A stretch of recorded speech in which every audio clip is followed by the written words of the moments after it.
Assalamu alaikum. I'm Hamna Pathan and I'm the member of the Dynamic Law Association. Today I will be covering the topic asylum and extradition. So let's start. So basically these are the key materials I am going to present on. सबसे पहले start करते हैं origin से। Asylum word drive हुआ है Greek और Latin word से असाइलॉन, जिसका मतलब है फ्रीडम फ्रॉम सीजर। लेकिन असाइलम का मतलब इंटरनेशनल लॉ में है a place which is inviolable. Definition इसकी आप लोगों के सामने लिखी हुई है, लेकिन अगर मैं इसको इजी वर्ड्स में समझाऊं तो असाइलम एक ऐसा प्रोसेस है इंटरनेशनल लॉ में, या एक राइट है इंटरनेशनल लॉ में, जिसमें इंडिविजुअल के पास ये राइट है कि वो होम कंट्री से किसी दूसरे स्टेट में पनाह मांग सकता है। उसका रीज़न कोई भी हो सकता है, कोई पॉलिटिकल ऑफेंस हो सकता है, ये रेशियल डिस्क्रिमिनेशन, ये फेयर ऑफ परसिक्यूशन। अब ये कॉन्सेप्ट दिया किसने? ये कॉन्सेप्ट जो है सबसे पहले यूडीएचआर ने लीगली और फॉर्मली रिकॉग्नाइज किया था, लेकिन ये जो प्रैक्टिस है असाइलम की, ये हमारे पास कस्टमरी लॉ में भी एग्जिस्ट करती है। अब ये इंडिविजुअल जो असाइलम मांगता है किसी दूसरी कंट्री से, उसका लीगल स्टेटस क्या है? अब जब तक उस शख्स को कोई दूसरा स्टेट जो है असाइलम नहीं दे देता, या जो उसका असाइलम का जो राइट है उसको ग्रांट नहीं कर लेता या एक्नॉलेज नहीं कर लेता, तब तक जो है उसका स्टेटस जो है वो असाइलम सीकर की बाउंड्री में ही रहेगा। लेकिन जैसे ही कोई कंट्री उसको असाइलम प्रोवाइड कर लेती है, वेदर एक्सप्रेसली और इम्प्लाइडली, तो फिर उसका जो स्टेटस है वो रिफ्यूजी में कन्वर्ट हो जाएगा। अब ये जो राइट है जो रिकॉग्नाइज करता है यूडीएचआर, ये थोड़ा सा कंट्रोवर्शियल है, थोड़ा सा ट्रिकी है। हम इसको आगे डिस्कस करते हैं। ये जो यूडीएचआर है, ये एक यूनिवर्सल डिक्लेरेशन है जो कि 1948 में बनी थी। इसमें टोटल 30 आर्टिकल्स हैं, जिसमें आर्टिकल 14 जो है राइट टू असाइलम को डिस्कस करता है। अब आप गौर से पढ़ेंगे तो यहाँ पे लिखा हुआ है right to seek asylum, right of asylum नहीं है। इसका मतलब ये है कि ये आपका जो राइट है, जो ऑलरेडी कस्टमरी लॉ से जो है प्रैक्टिस करता हुआ आ रहा था, उस राइट को रिकॉग्नाइज करता है। इसका मतलब ये नहीं है कि इंडिविजुअल के पास ये राइट है कि किसी भी स्टेट से जो है वो असाइलम जो है वो उसकी डिमांड करे, या दूसरे स्टेट पे ये ऑब्लिगेशन इम्पोज करे कि उसको एनी हाउ उसको असाइलम ग्रांट करनी है। अब जो आर्टिकल 14 का क्लॉज 2 है, वो हमें कुछ एक्सेप्शन बताता है कि किन किन सिचुएशन में असाइलम जो है आप किसी को ग्रांट नहीं कर सकते। For example non political crime यहाँ पे लिखा हुआ है, या कोई ऐसा उस शख्स ने कोई ऐसा क्राइम कमिट किया है, कोई ऐसा एक्ट कमिट किया है जो कि यूएन के प्रिंसिपल को वायलेट करता है या उसके पर्पस के कॉन्ट्रेरी है।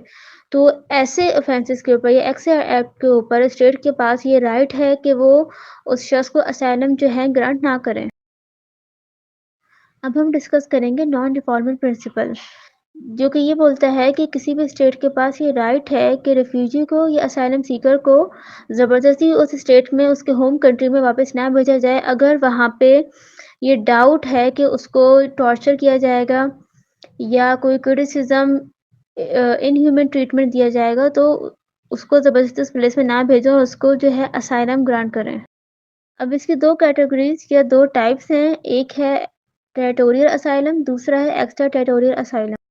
टेरिटोरियल असाइलम के अंदर ये होता है कि जो स्टेट है किसी भी इंडिविजुअल को with in its physical boundary के अंदर असाइलम ग्रांट करती है। एक्स्ट्रा टेरिटोरियल असाइलम के अंदर ये होता है कि स्टेट जो है जो असाइलम प्रोवाइड करती है इंडिविजुअल को, वो आउटसाइड इस टेरिटरी होता है, यानी कि वो जो उसकी टेरिटरी है वो उसकी फिजिकली बाउंड्री के अंदर एग्जिस्ट नहीं करती, बल्कि कहीं और एग्जिस्ट करती है। जिसकी बेस्ट एग्जांपल समझने के लिए है कि एम्बेसीज हैं।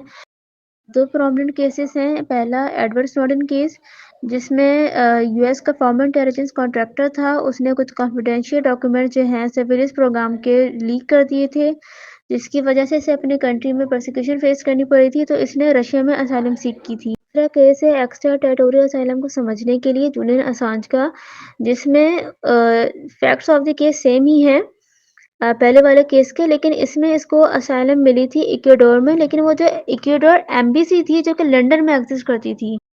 अब हम डिस्कस करेंगे एक्स्ट्राडिशन को।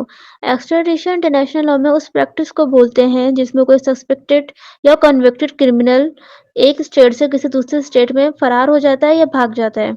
एक्स्ट्राडिशन की प्रैक्टिस जो है कस्टमरी लॉ में प्रेजेंट नहीं है, क्योंकि ये बायलैटरल या multilateral treaties, mostly bilateral treaties से रिकॉग्नाइज होती हैं। दो स्टेट्स के बीच में आपस में ये एग्रीमेंट होता है, जिसमें दूसरे स्टेट के ऊपर ये ऑब्लिगेशन इम्पोज होती है कि उसकी एनी हाउ जो भागा हुआ क्रिमिनल है, कॉन्विक्टेड है या अक्यूज है, तो उसको हैंड ओवर करना है टू द फॉर्मर स्टेट।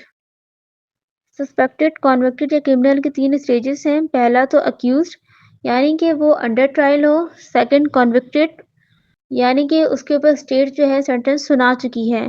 तीसरा हो सकता है ट्रायल इन एब्सेंटिया यानी कि उसकी एब्सेंस में जो है उसको कॉन्विक्टेड कर दिया गया हो या उसके खिलाफ जो प्रोसीडिंग्स है एक्स पार्टी करके सुना दी गई हो। 2 मेन प्रिंसिपल्स हैं एक्स्ट्राडिशन के। फर्स्ट है प्रिंसिपल ऑफ ड्यूअल क्रिमिनैलिटी जो कि ये बोलता है कि जो भी एलिज्ड क्राइम है जिसकी वजह से क्रिमिनल या सस्पेक्टेड भागा हुआ है, तो उस क्राइम को दोनों स्टेट में क्राइम कंसीडर करना चाहिए। ऐसा नहीं हो सकता है कि सिर्फ़ एक ही स्टेट उसको क्राइम कंसीडर कर रही है लेकिन दूसरे स्टेट के पिनल कोड में वो क्राइम कंसीडर नहीं होता। दूसरा मेन प्रिंसिपल है रूल ऑफ स्पेशलिटी का, जो कि ये बोलता है कि जो भी रिक्वेस्टिंग स्टेट है, जो भी चार्जेस डिटरमाइन करके किसी दूसरे स्टेट से एक्स्ट्राडिशन डिमांड करती है, वो बाद में उसे चेंज नहीं कर सकती। अब इसके काफ़ी आसान प्रोसीजर है जो कि रिक्वेस्टिंग स्टेट है, अगर वो एक्स्ट्राडिशन डिमांड करना चाह रही है, तो उसको चाहिए कि वो एप्लीकेशन जो है वो दूसरे स्टेट को भेजे बाय डिप्लोमेटिक मीन्स, जैसे कि डिप्लोमेटिक एजेंट है या एम्बेसडर है। सेकंड है कंसीडर एप्लीकेशन, ये बहुत इंपॉर्टेंट है। अब चाहे वो स्टेट एक्स्ट्राडिशन की जो एप्लीकेशन है उसको रिजेक्ट करना चाहे या एक्सेप्ट करना चाहे, ये तो टोटली इनकी डिस्क्रिप्शन पे डिपेंड करता है। लेकिन स्टेट पे ये लाज़िम है कि एक दफ़ा वो एप्लीकेशन को कंसीडर करे, एक दफ़ा मद्देनज़र रखें उसे। अब अगर हम स्कूल ऑफ थॉट्स को डिस्कस करें एक्सट्रेडिशन की नेचर या स्कोप को मज़ीद समझने के लिए, तो 2 मेन स्कूल्स हैं। पहला तो है नेचुरल स्कूल जो कि ये बोलता है कि एक्सट्रेडिशन जो है किसी भी स्टेट का मोरल ऑब्लिगेशन है, ठीक है? कि वो उस बंदे को रिटर्न कर दे, ठीक है? क्योंकि उसने क्राइम कमिट किया है तो he should be punished for that. दूसरा है पॉजिटिव स्कूल जो कि ये बोलता है कि किसी भी क्राइम के डिटरेंस के लिए स्टेट को चाहिए कि जो कन्विक्टेड है या सस्पेक्टेड है जो भागा हुआ है उसको स्टेट को वापस कर दिया जाए, हैंडओवर कर दिया जाए ताकि जो भी जो क्राइम्स बढ़ रहे हैं वो ना हो।